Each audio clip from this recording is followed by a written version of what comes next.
Welcome back to Final Sector and the F1 News Roundup, which is what we're calling this segment now instead of the podcast. I've got a lot of news, like pretty much all the silly season news, so there's a lot to cover, so we'll try and get through it as quickly as possible. We are recording this on the 30th of January, so any news that happens after this will be in future videos. Please don't yell at me. And if you happen to have a better name for this segment other than F1 News Roundup, which is a bit generic, but you know, kind of gets the idea across. But if you have anything cool to leave it in the comments, and obviously subscribe if you're new and you like the content. I've got this list of things that I've called quickies. We're going to just touch on these really quickly, and then we'll move on to the good stuff. But first thing I want to touch on, the Mercedes is rumored to be returning to the Silver Arrows livery. So they've obviously been the black livery for... Is it 2 years? It's just the 2 years, I believe isn't it's 2 years, I think. Yeah, so... They initially had it for just the year, and then they were quite fond of it, so they went, let's stick with it. Yeah, but they're supposedly going back to the Silver Arrows. We'll see if that happens. I kind of like the black livery, but I understand why they kind of want to go back to what they've always had. But yeah, we'll see. Yeah. Maserati have returned to single-seaters, which is exciting. They're joining Formula E, and apparently it's their first single-seater series in 66 years.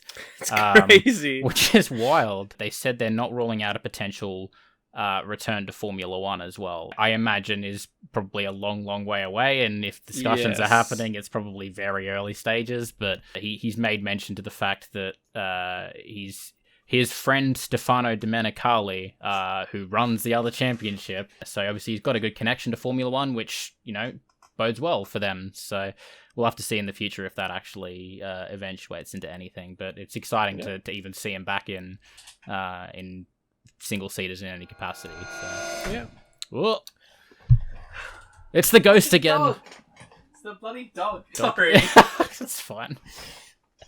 It's like, we're recording, I need to be here. More countries in talks for getting a race in their country. We've got the... we don't have enough of those on the cards. No. There's about 50 countries that are in line next for the next one. But we got the Colombian president has apparently already had talks with Formula One about bringing F1 to their country. I don't even know what circuits are in Colombia. No, if there are no any, idea. if they want to build one, I don't know. But hey, look.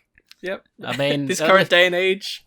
I mean, at least they're getting they're getting a lot of interest, which on one hand is very, very good, but on the other hand, you know, if they want to keep it to the max they can do is 25 races, and I think even they've said that's too much. They've got 23, and they're this pretty year. much there already. Yeah, we're pretty much at that point, and there's all these different talks going on. It's like, what are you cutting for this? Yeah.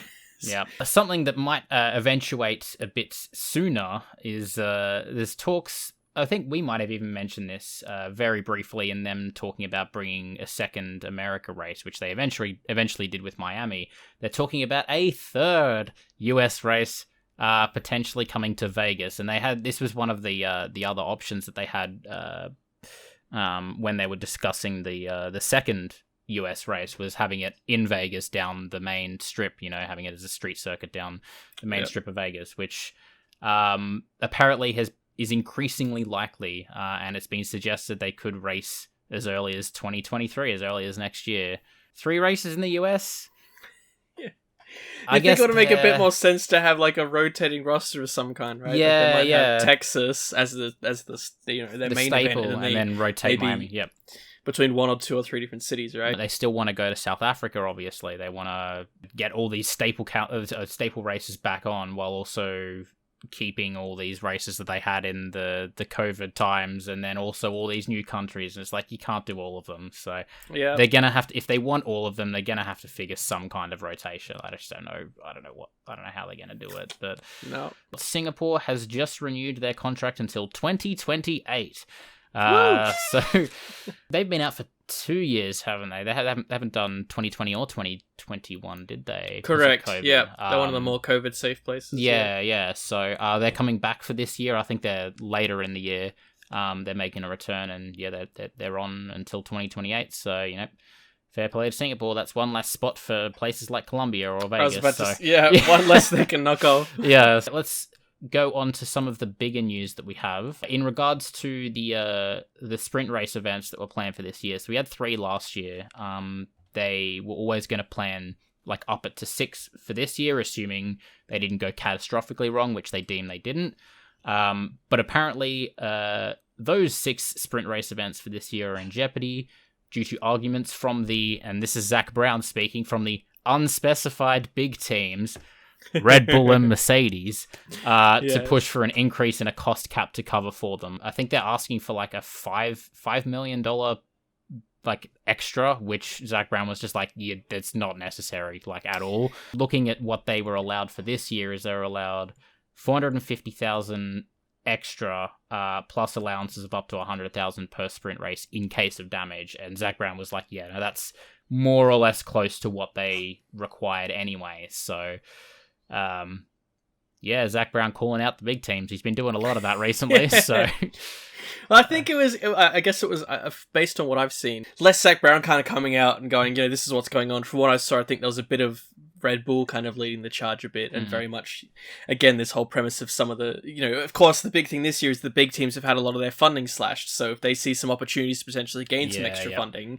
regardless of what they're potentially going to use it for, they're going to find any way they can, right? So they're going, oh, well, we want to have this extra funding because of this justification we've got, whatever it is, that we need extra cash to run, or we don't want to do it. And the small teams are like, well, we're the ones that actually should be more making that claim, because we're the ones more at risk if stuff goes wrong, or we might not even be using to the cap, and yet we don't really want it. So there's a bit of it's interesting. And they really have a quite a tight window for it, because of course the first race they want to have the sprint race at is at Bahrain. So it's not like, they've got a few races in and they could have a few meetings. It's like, well, they've got to figure it out now, essentially. So I think I believe it was on the 29th, I think I read that there was some initial kind of more formal meeting they were having on it to try and figure this out. It obviously, from these quotes in Zach Brown to come out, there'd been previous chatter, but I believe on the 29th they'd had a more formal chat. Nothing public has come of that, but it'll be interesting to see. I don't know which way to swing. I know we chatted and we as spectators don't mind it, but it's interesting that the teams now are kind of pushing, for different reasons. To add on to your point, because it is such a short notice thing, they need 8 out of 10 teams' approval to push through the proposal. And with assuming it is Mercedes and Red Bull, which includes AlphaTauri, that's 3. That the only max they can get is 7 out of 10 to actually push it through. The point that Zach Brown made is that if they want to push it through for 2023, they only need 5 out of 10 votes, so they can push. They can push the the cost cap. That everyone else seems to be agreeing to. They can push it through for 2023, and then they can come to some kind of, they can compromise for this year. Whatever. Let them have the little bit extra for this year just to get it through. It makes a lot of sense what Zach's saying about how, just get it through for 2023. Like, I get it's important for this, but if we don't get it through now, we're going to have the same problem next year. Yes, we've kind of brought it up a bit late here, guys. So let's just figure it out, and then we'll have time back in our pocket. We'll follow up on that, because I imagine by the time we do another one of these videos, they will have had to have made a decision getting this close. And if they haven't, that will be news in itself. They're still waiting on it. The FIA has finally...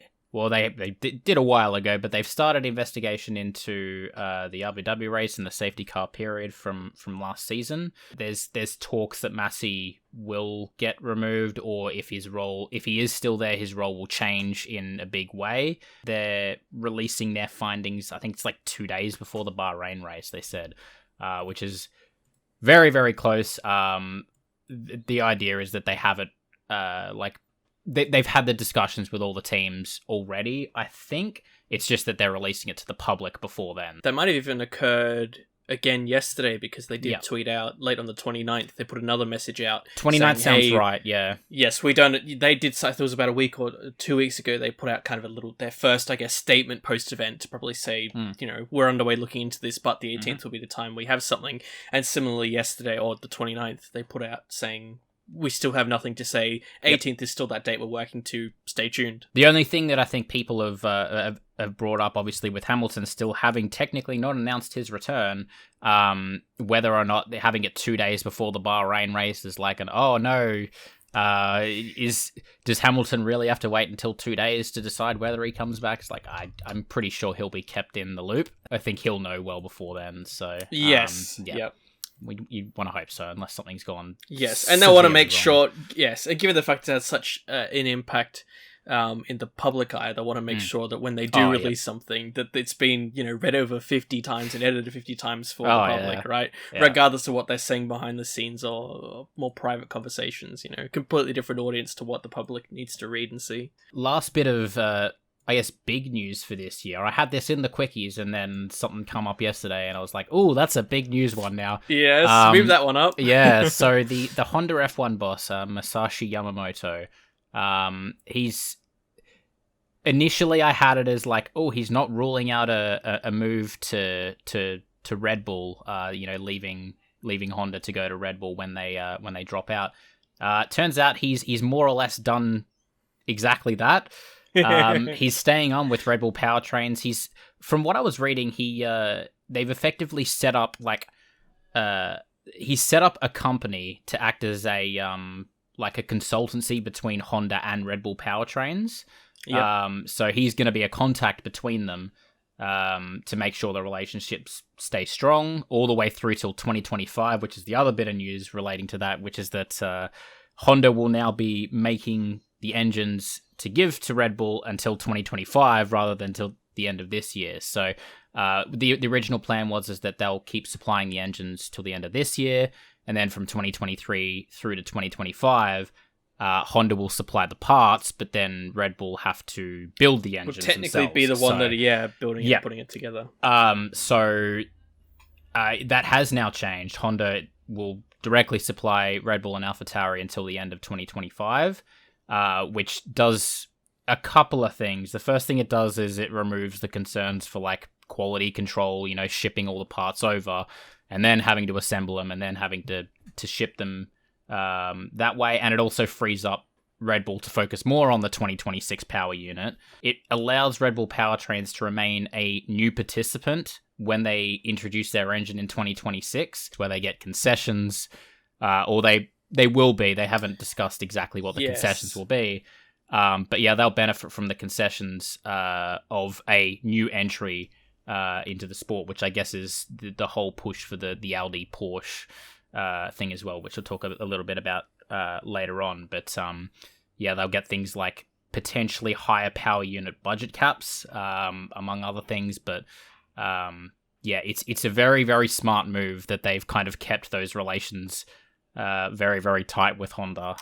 That's kind of allowed this to happen. This is Red Bull setting up for the future in a big, big way. Some of the comments I saw was that maybe, even though Honda were very adamant at saying yes, regardless of how Red Bull do, we want to change, what we're doing as a company and move on. But then it might have been, well, actually, they go through that whole, title win and then they kind of have a month or two and then they go, you know what? Is this the right choice we're doing? Do we maybe want to change things up here, right? Yeah. And then on top of that, I've already seen a few comments from other teams going, this is kind of classic Red Bull. They probably planned this all along and they've just kind of done it, to abuse the rules a little bit and so they could use their power in terms of the engine freeze, because a big point they wanted part of the engine freeze was because of the potential, them leaving, and they were like, oh, we need to, That's a good point. I've read it, yes. Yeah. I've read a lot of little things, and as I read more, I see a few other things here and there, which kind of builds this case for some of the other teams going a bit like, maybe we need to look into this a tiny bit, because this, to make sure it's actually by the book and not, they had all these handshakes, and it was great to work with you, but really they were just winking at each other going, we'll see you, another 6 years, guys, So, it's interesting, but it's another classic, even off-season, you see teams going, Red Bull are being a bit cheeky with this, you hear it during the season and straight off the season. It could be, like you said, it could be this whole Red Bull master plan thing. I do wonder whether or not it would have gone through the way it did if Verstappen hadn't won the title, though. Like, if Honda hadn't gotten either driver or constructors.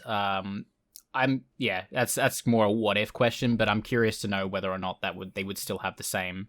It would still go the same way. Work out the same way. Yeah, we do have a lot of team moves for this year that's been happening off season. There's just a lot happening in terms of restructuring of various roles in teams and whatnot. I'll start with this one because this one's been kind of talked about for a while with the Red Bull head of aerodynamics, Dan Fellows. He will be joining Aston Martin as technical director in April. There was a big issue with him breaking his contract, which I think ended December this year, 2022.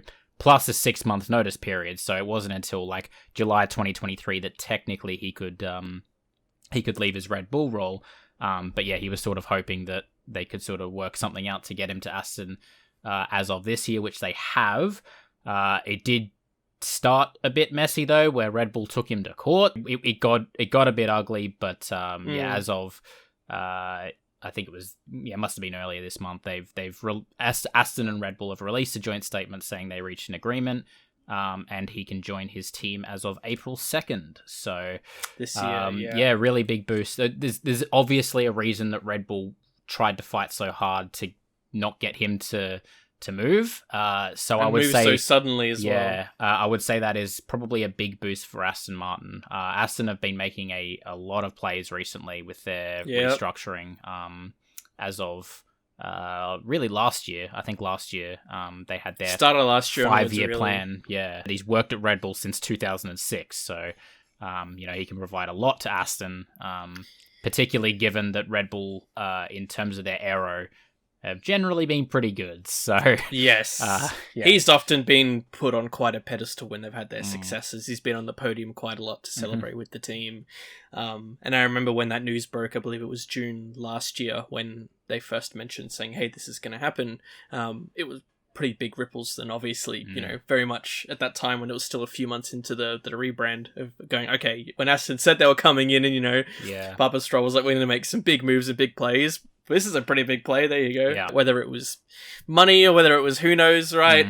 But obviously there's something that's tying him to that team, because you'd think if he's treated quite well at Red Bull, there's got to be something that's pulling him into here. So maybe, I don't know, maybe he's seen something that's super exciting. So from that perspective, I don't know, it's another reason to keep more eyes on Aston, I guess, for the future. Speaking of Aston, Otmar's gone. He's gotten the boot, so yeah, that's pretty big. Yeah, there was rumors that he was going to be moving to, even before he left Aston. There was rumors he was going to be moving to Alpine. Big rumors as well. They were almost certain rumors from what I was reading. Yeah, so he kept denying it, saying he was committed to Aston, and then a month later he got the boot. I think when I was listening to the race discuss it, I believe, and they were saying they didn't necessarily attribute it to anything. Some could say that their season last year was still a lot worse than they were intending, and maybe this is their way of saying to him, look, this is your way to pay for the fact it's such a blow-off season, even though everyone from the outside goes, well, that kind of makes sense because they're restructuring for the future, yada yada. Yep. But they would have their own reasons, but I get the onus that it's less of a mutual decision and more of that, as you say, they're making big key plays, even if they're being a bit dirty and rough here there. He has since been replaced with the man with the funniest name in Formula One now, and Mike Crack. The jokes have been made. I'm going to put them on the screen now. To be made. I will litter the screen as we speak with all of the jokes. In looking into his past, he actually has a very, very decorated motorsport past. And again, reading a race article, they seem to think that maybe Aston have pulled a blinder here. Yes. Because he was the former BMW motorsport boss. He's worked with Porsche, and he's worked in F1 previously with Sauber. And he worked with Vettel specifically at the start of his career with BMW Sauber. But apparently he's just like a really good, he has that really strong technical knowledge, but also the people skills that goes with it. Apparently he's just one of the best people you could have in a position like that. So it seems like they might be playing the right moves, Aston. I believe people compared this to the move for Andreas Seidel, which at the time when McLaren properly needed, they'd gone through some decent... I think it was in 2019 that he was picked up. Correct me if I'm wrong. It sounds about right, yeah. Looking for someone to really lead their future. And he at the time, I think, was on the Porsche LMP1 and the Porsche Motorsport side of things. And he was similarly, when he was picked up, seen as a bit of this seems like it could be a great case, but it's not necessarily a strong link to F1. I think he had previous links in the past. But now we've seen that actually... you hear some of his work and how well McLaren are doing, and a lot of that is attributed to him. So a lot of people are saying this move for Mike Crack could be a very similar thing for Aston Martin. Yeah. In addition to those two big names, they've also signed Mercedes chief aerodynamicist Eric Blandon. They've signed another Red Bull man in Andrew Alessi as the head of technical operations, and Alfa Romeo chief designer Luca Fabato as engineering director. So they've been snatching up, other teams. As if there wasn't enough big Yeah. snatches. There's all these Yeah. other things that, you know, would normally be big as well, but they're just small compared to these other big moves. That's it, and that's as well. That's on top of signing the ex-McLaren CEO Martin Whitmarsh to kind of oversee everything, Which is a big name.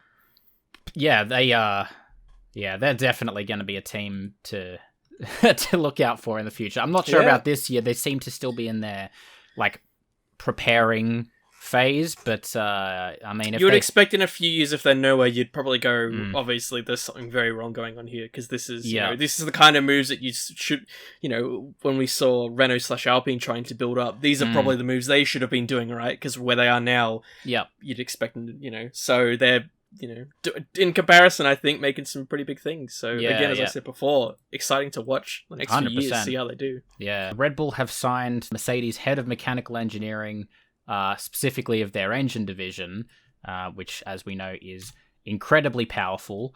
They've got Ben Hodgkinson, and they've got him as technical director of Red Bull Powertrains, and he'll join as of May this year. He's a name that's been with Mercedes since 2001, so that says a lot. Yes. They've also signed like 5 other minor Mercedes engine personnel as part of their powertrain division as well. Marcin Budkowski, who was the stand-in team principal, he's departing from Alpine, or he has departed as of January 13th, so a couple of weeks ago now. And Laurent Rossi, who is the Alpine CEO, will step in temporarily while they arrange a replacement. So, temporary replacement for a temporary replacement. Alpine, they seem to be trialing this sort of. I think they had the team director kind of role split into 3 different roles, and they were trialing to see if that worked. And obviously, Rossi's they come want in to try and something decide different. that role is now open, and with Otmar out of a job, that rumor is starting to pick up some traction. He could potentially slot in there. They still haven't announced. That's the thing. You would, yes, that was the storyline, and then it's like, but you would expect the announcement to be done. And yeah, you would have thought so. I don't know. Maybe they're still working out some stuff behind the scenes, or maybe it was a red herring, and Otmar's gone for good. I think Alpine, they're a little bit scrambled at the moment. I think they were using this year as a means to try and figure out what they wanted to do, realized it didn't work, and now they're trying to, you know, fix whatever problems that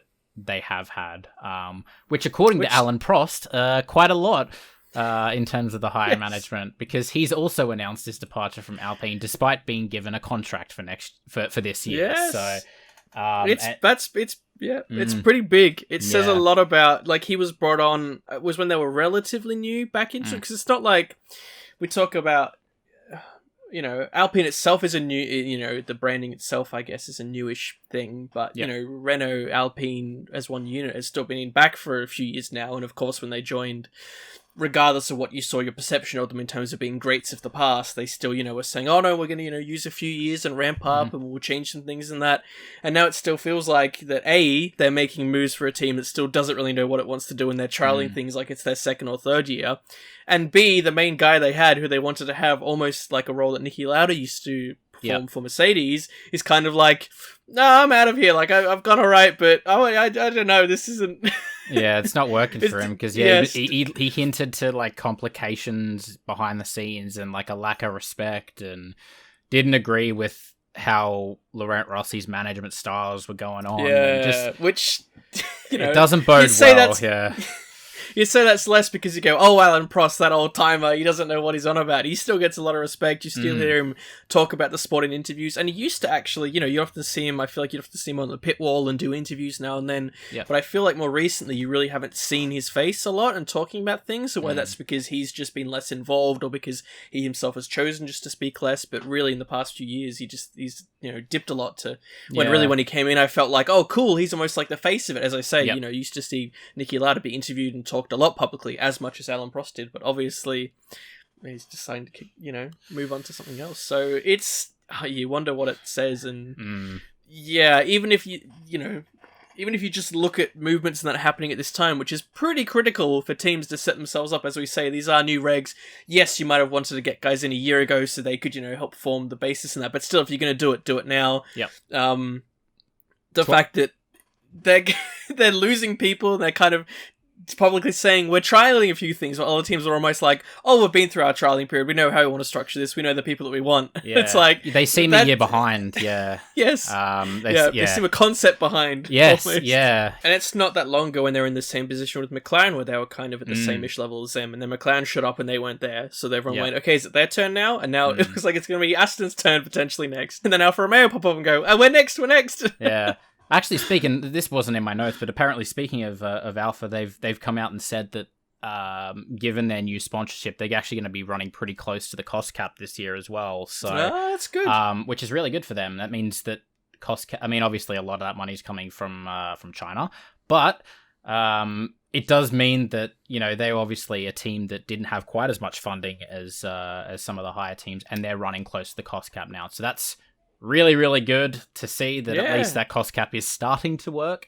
And as we know, it's going to be coming down. I think next year it comes down another 5 million potentially as well. Yeah, and there's like different payment schemes as well, which will change to make sure that the lower teams are getting a bit more comparatively, even with the cost cap. Yeah. No, that is good to see. And I mean, we saw, of course, even you saw a team that used to be like Force India Racing Point was known for working on a low budget to some of the minor teams. Williams, of course, had that big buyout shake-up. Haas, of course, now have Uralkali. So to see kind of almost the final team have a chance to be up there now, you'd say, well, almost every team now actually has a chance to be near that cost cap. So now it's less about money and more about people, resources, technical which is knowledge. what we want to see. Yeah, that's the whole point of this new phase, right? Yeah. So it's good to see almost this final one locked in. Tombasi, the FIA technical chief, has said there's still no agreement yet on how the engine freeze will be managed, and I think this is in response to if one team does happen to either super develop their engine or one team really falls behind, how they're going to react to bring them back in into play, given that they can't develop it under they the can't freeze. do it through development. Yeah. So there's still no agreement yet on how they're going to manage that. They're going to need to figure it out soon, given that the freeze starts this year. So I need to figure something out. Yes. I don't know if you've seen any suggestions or what they can do, but it seems like a really, really tough topic, given the fact that, I imagine they've got some pretty strict regulations on what they can actually do to the engine. So there's probably not much they can do. It's hard. There's things that there are very just blunt things they can do. They can almost say we're going to have a balance of performance type system, right? If they really wanted to, but that's never going to happen because I guess from a cost perspective, it's easily abusable, right? You can say, well, we're just going to spend no money on our engine, and then everyone else has to run their engine super low, right? Yeah. Or we get free upgrades or whatever, So it's hard to think of something that, maybe, I don't know, if they say they've got like a 10, like I don't know, like an 8% window of performance, and if you fall out of that, then maybe there's some way they can help you to bring it up a bit. Yeah. But no more than that, right? But again, you got to make something that's not abusable, but it's hard in this context. I mean, when the freeze was first brought up, this was mentioned, and they, quite clearly said, look, we are aware that we're going to need some type of system because we don't want to see a team that misses out and then they just stuff for the next few years. The fans don't want to see that. We're aware that, all going well, everyone will kind of, get similar-ish. And I guess last year, on a positive sign,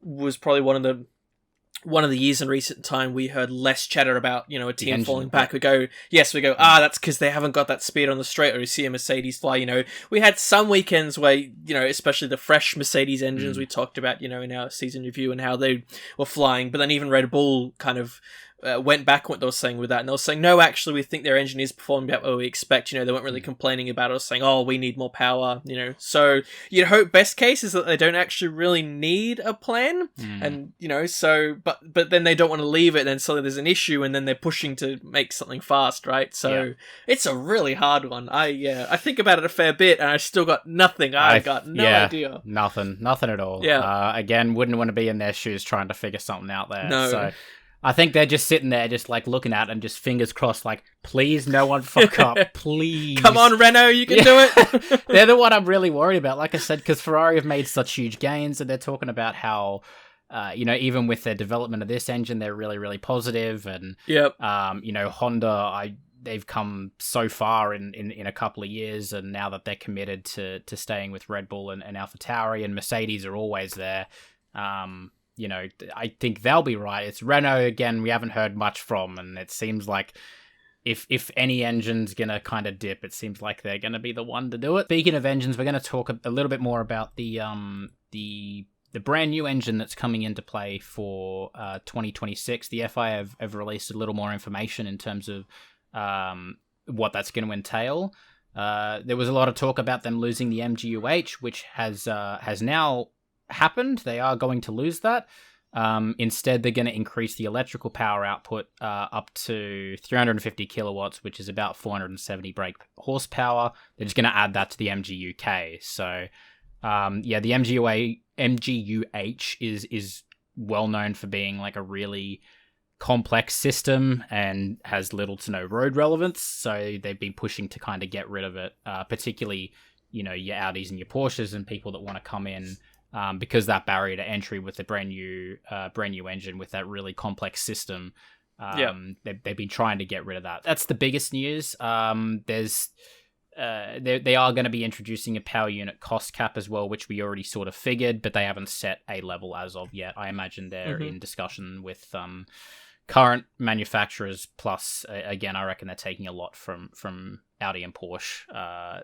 The VW group to figure out. And anyone else that may be talking, There could be others that we don't even know about, So, unless you've been living under a rock, you've probably heard that, Audi and Porsche, who are both part of the VW group, there's rumors that they will be joining Formula One. I'm not sure that both Audi and Porsche are going to join. It seems to be Porsche are very strongly linked with Red Bull.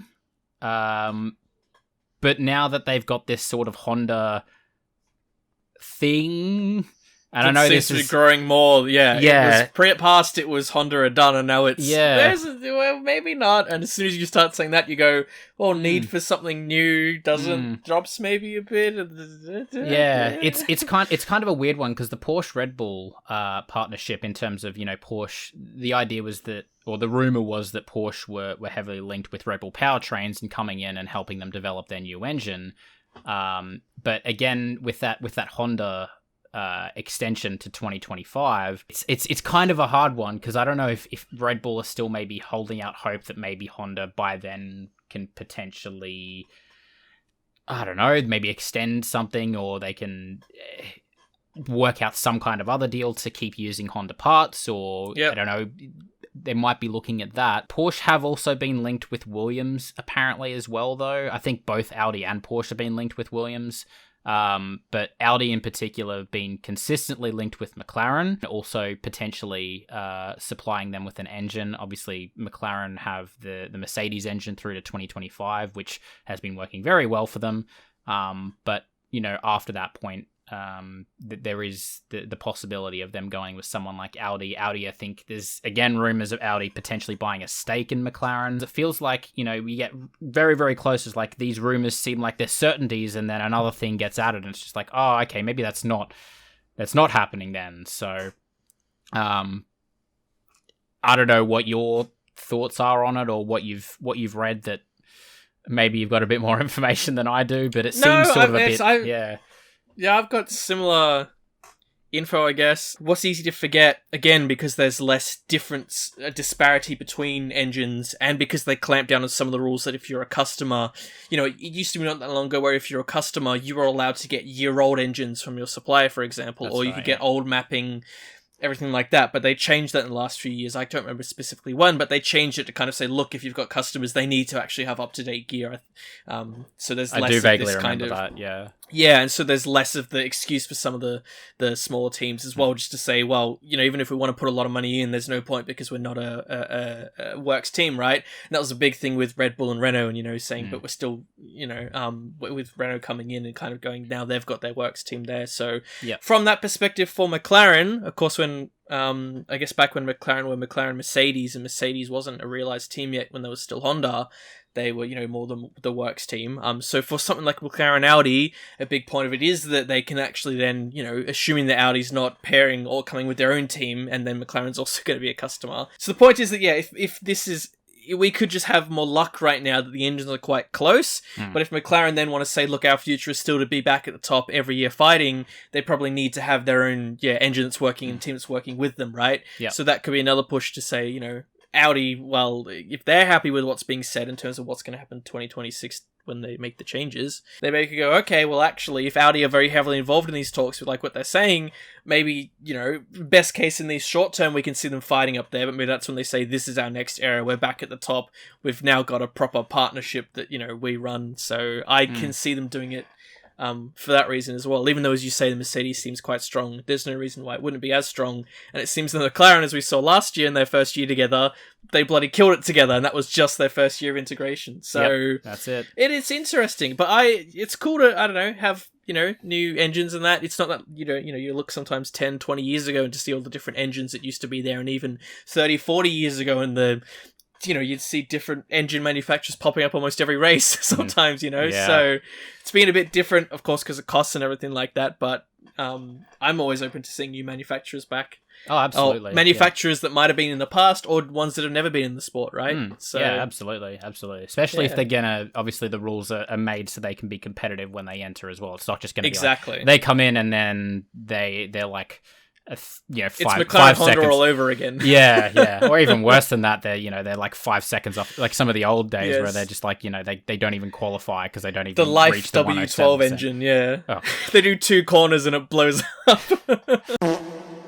I think all they need is like the one engine manufacturer to be able to come in. So let's just say Audi comes in and they're already at a relatively competitive level from year one. I think that's all it takes for other engine manufacturers that have been potentially interested in the past to be like, oh, okay, so we can do it. Like, I think yes, it is easy. Yeah, but... well, yeah, easy, but it's we can come in and actually be competitive, because obviously the big issue for them is that they come in and they're nowhere. They're spending all this money and they're absolutely nowhere. Yes. So. And there's really no point to it when back in the olden days still having your name up there, even if you were toiling around, was enough, right? Yeah. But now, because all the costs and that, it's like, if you're going to be bleeding millions down the drain for no tangible benefit, what the hell are you doing? That's all the news that we've got. We're going to end with, this is going to be a segment that we get. If we ever get any questions, I'm going to add them at the end here. We do have one. If you have any questions yourself, leave them in the comments. Or on Twitter. On Twitter. Twitter is good. This question from Volley, and he asked us, so during the Sochi race, which he means Turkey, I've already clarified, Hamilton got ordered to pit while in P3, this is regarding to last year, but ordered to pit while in P3 and ended the race in P5. At that time, we said in Discord voice chat that if Hamilton loses the championship, we'll be looking back and seeing this as a pivotal moment. Fair enough. While it was briefly touched upon in one of your podcasts about Verstappen's P1/P2 record outside of bad luck, it's referring to the fact that he finished first or second without any incidents. I'm curious to see if any of these moments where Hamilton lost out points made a difference, and whether or not we would have had a controversial Abu Dhabi Grand Prix if the championship was already decided by then. So I see this as 2 questions. Curious to see if any of the moments where Hamilton lost out points made a difference. Of course they did. In hindsight, you can always look at that. I mean, you could look at Baku, his mistake in Baku. That was championship defining. You could look at Hungary, where he was the only one who didn't pit at the start of the race for the dry tyres and didn't end up winning the race. He missed out on 7 points there. You could look at that one. You could technically look at France, where they decided to go the 1-stopper as opposed to the 2-stopper. Potentially could have won that race. But you could also look at the opposite. Let's say, for example, Hamilton did win the championship, and you're like, so you look at, let's look at Silverstone. Did Verstappen really need to turn his car in there? Could he have gotten some points in that race? If he didn't crash on his really hot lap in Saudi, could he have started and ended the race in the lead in Saudi and, gotten more points there? The Monza, where he had like the 11 or 12 second slow stop, which brought both Hamilton and Max together. And he chose to go for the move rather and went go for the move rather than just like actually settling for points. Could that have been championship defining? You will look at this in hindsight and you think, everything's championship defining. You're missing the most key championship defining moment. What if he overtook Lewis at Bahrain within the track limits? Championship won in the first race. Absolutely. Most boring season we've ever had. Yeah, you could look at all these, and I would say the only argument I guess I could say is that Lewis did have a few more like actual, like genuine kind of brain fade errors. Lewis and team, I think you could say both. Yeah, but I mean, it's all hindsight, isn't it? It's a big, like, you've always heard F1 drivers ask this question every week when they're pen after the race, and they say, how do you think this will affect the championship? Or, you now notice that you're X points ahead or X points behind. The answer they give every time is, we don't really think about that. We just take it race by race. And Absolutely. The reason, like, regardless if, you're then arguing saying, well, should they actually look at the big scheme always, but it's hard, and especially, it's hard to look at it from an outsider, and especially an outsider that has a clear head, that has all the information. But if you're someone sitting on the pit wall and you have to make a crucial decision, all you can really do is look at the information you've got and, process it in the time that you've got with the tools that you've got and just make that call, right? Absolutely. And there are times where you just make a call that you just have to assess the risk on, that it could go right and it could go wrong, and you don't really know, right? As you say, maybe one of these instances like Turkey, where maybe they made the call too late, you could say, well, should they have made the call? But then, while they're talking about this, Hamilton's still out there on the track, and you've got to make that call, Yep. So it's very hard to say. I think it's interesting how, at not many of those points, I guess even to the middle of the season, did we see going, this might be a championship-defining moment. I mean, as we went on, and then, after Silverstone and onwards, then almost every incident that happened, you went, this could be, right? Exactly, yeah. So especially like you said, the Bahrain one could technically be one, yeah. Exactly. So. At that time, we weren't going, this is the, he's let, oh my god, he's stuffed, it's this whole... I guess you could talk, what's it called? The butterfly effect. Is it the butterfly effect if one thing doesn't happen, how much does it affect everything, right? Because, so, like, for example, if... It's the little thing where they say, if I hadn't had beef for dinner, would Max have won the championship, like 2 years ago if I had beef for dinner, right? It's, that kind of thing. I'm glad you ate beef, my dude. Yeah, I know. But I'm all talking about it in terms of saying, some of the bigger events, like, again, we were talking about Baku before. What I was going to bring up was even when you look at Max, that had the tyre blowout, which led to that whole thing, right? And if you argue he didn't have that and won that race, clearly, that could have changed everything else, right? So it's that's why they say, it's just the fact that there was so many, I don't think anyone would have predicted at all, at least in the first half of the season, that they were going to go into the last race equal on points. Like, even heading into the few races up to it, everyone was saying, hey, it's cool that this is actually kind of possible, isn't it? But how likely is it really? And then literally every event played out, and it was so... Yep. Yeah, it is the power of hindsight, and I think... We're probably heading into the future years now hear even more of those interview questions going, oh, but remember last year when that happened and that was critical for the championship, and again, the drivers will probably just say, it's just race by race, that's how you have to take it, you just 100%. Gotta look at what you've got at the time and that's it in a vacuum, because otherwise it's too complicated, right? Yeah, so, absolutely. I think that answers the question anyway. Yeah, the second part, which again, we'll just touch on, whether or not we would have had a controversial Abu Dhabi if the championship was already decided by then, of course not. The reason why it was so controversial is because the idea that Max was gifted the win because of the decisions that were made. Obviously, if you look at it objectively, the idea was to try and make it a racing finish. So I think whether or not Max or Lewis were swap positions, I think they would have made the same decision. But if the championship was already decided by then, there's less pressure to get things up and running. And less pressure on the... Yes. I mean, even almost a better race to use is the Saudi Grand Prix beforehand. Like, how many of those moves and things that happened wouldn't have been the case if either Hamilton or Max had been so... Like, Max wouldn't have made all those, what you could call, extra defensive maneuvers you wouldn't normally see, or even the brake checking, or Hamilton pushing him off after that, and all of that. You'd expect, that really is only stuff that happens when it's at that critical level, right? When you're almost, like, you think back to when the title was that close between, Schumacher and Damon Hill and Schumacher and Jacques, and you say, well, those things would have, would Schumacher have turned in to crash someone off if it meant that he wasn't, if he'd already won the championship? Well, of course not. That's the extreme version of it. Even going back to Abu Dhabi, would Max have launched it into what is it? It would have been technically been was it 6 into T5 or 6? Yeah, I think it's 5 into T5. Would Hamilton have cut the corner, if the case wasn't the championship wasn't on the line, all of those things, right? Yep. Would Max have sent it, even if they were in that restart phase, would he have sent it the first possible chance into that hairpin, Yep. Would Checo have defended so hard?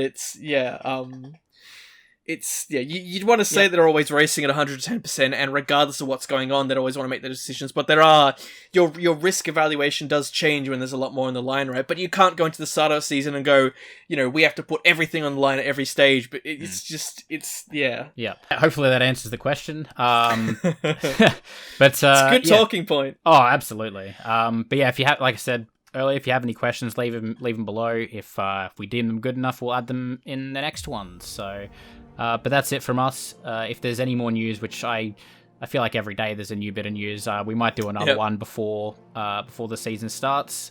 The next video that comes out after this one will be our season predictions, I think it will be. So that's going to be an exciting one. Please check out our previous videos. We've got the 2023 driver predictions. That should already be out by now, hopefully. And our reaction to our previous season predictions as well as has been out for a couple of weeks. So check that one out. But want to thank you all for watching. And we will see you on the next video, which should be about a week time. See you next time, guys. Easy. Gotcha.